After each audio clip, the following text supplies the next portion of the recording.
Hi, everybody. This is Mark from Scribo, and I'm going to take you through something that actually takes us back in time to when we first started Scribo. It's called a class.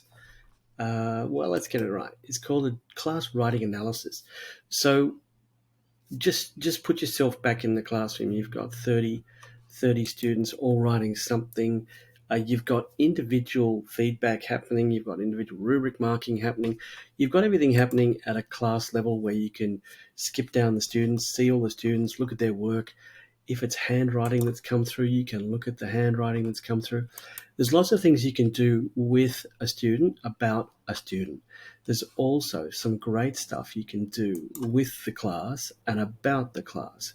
So this is something that we did right from the very beginning, and it's still here in Scribo. It's called the class writing analysis. Now, first thing you have to do is really get all your students, as many as you want, together. Get some work into the system and run a class writing analysis. Now, it will, for the first time, it'll say, I'll get back to you. It has to do a lot of processing. It picks up 35 essays or 40 essays or 20, whatever you've got, and it crunches every word and it puts it into a sort of like a place where you as a teacher can look across the class, down the class, slice the class, look at who's doing well at what level of writing, and we break it up into 6 levels here.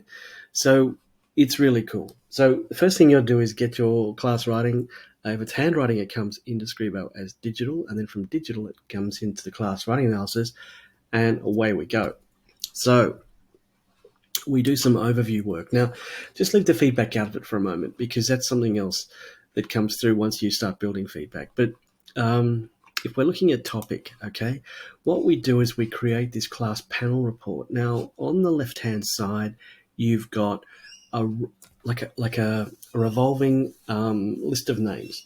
And when I say revolving, if you want to see who was using students that used all or some keywords, it will filter every student by what you click on. So the whole thing is a big template, a big panel that you put on your screen. You open up to the students. You can hide students so they don't see their name, and you can start talking to the class about what they've all just done.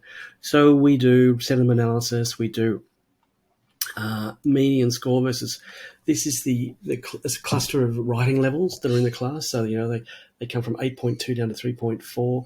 This is the readability by grade level. So 3 students were at the very top level of readability and others were at the lower level, and you can see it will filter these, but the kids are turned off, so turn them on, turn them off.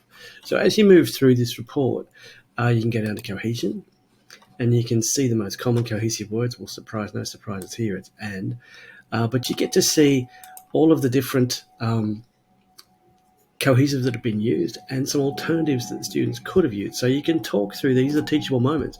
Everyone's using and. Has anyone thought of saying besides, as well as, additionally?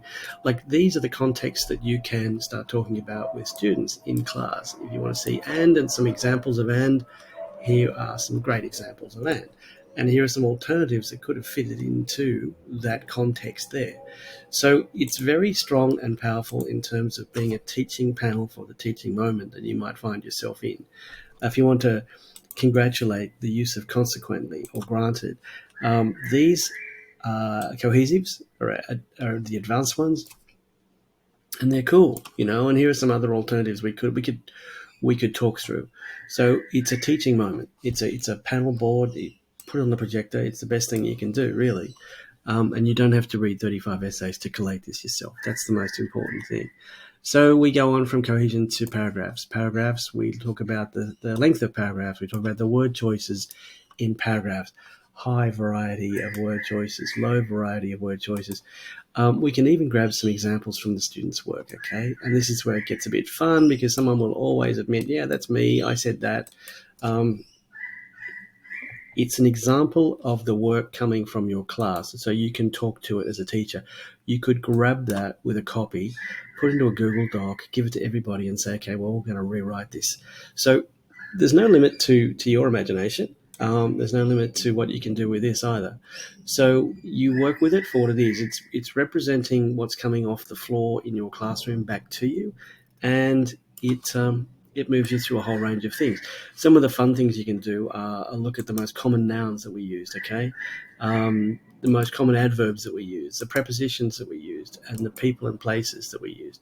So you can work through all this, and every time you click on something like vocabulary, you're going to get these little water charts, which is cool because you can say, okay, here are all the common words we used. Here were the academic words that some of you used. And if you want to know who used the most, it's over here on the left. Okay. So you can see, they can see, you can hide, you can show, and you move through the panel. I won't go through everything because there's a bit here, but I know that, teachers always have a underlying concern in the classroom. This is what they're trying to fix today. This is the information we're going to give you, and these are the sections you can go through. You can get a sense of how well or badly you're going because of the red, the amber, and the green. So we think spelling grammar is pretty good. Topic's pretty good. Paragraphs are pretty good. Cohesion, vocab, and sentences is where it's at. And really that's where the whole writing is right there, right? Cohesion, vocabulary, sentences that flow into paragraphs that become the topic, and etc. So it's a fully rounded kind of panel. And it's something that's a lot of fun for you to look at and go through. You will find teachable moments in here every single time. And if you want to click into a student and see exactly what they did, you can put that on the board as well and hide the name. So you can put something on the board at all times. You can show people, you can discuss with people, and you can sit back and think what you're going to do next. And that's where remediation comes into it. So to recap again, every time you get a body of work flowing in Scribo, you can generate a class writing analysis, and it will tell you it's in the queue. Now, give it a couple of minutes, it'll be ready to go. And when it's ready to go, it'll come back and tell you, and then you can go to the class writing analysis. And off you go. Whoops, I hit the wrong one. You go into class writing analysis, not generate, and you're off, okay? That is what your class just did.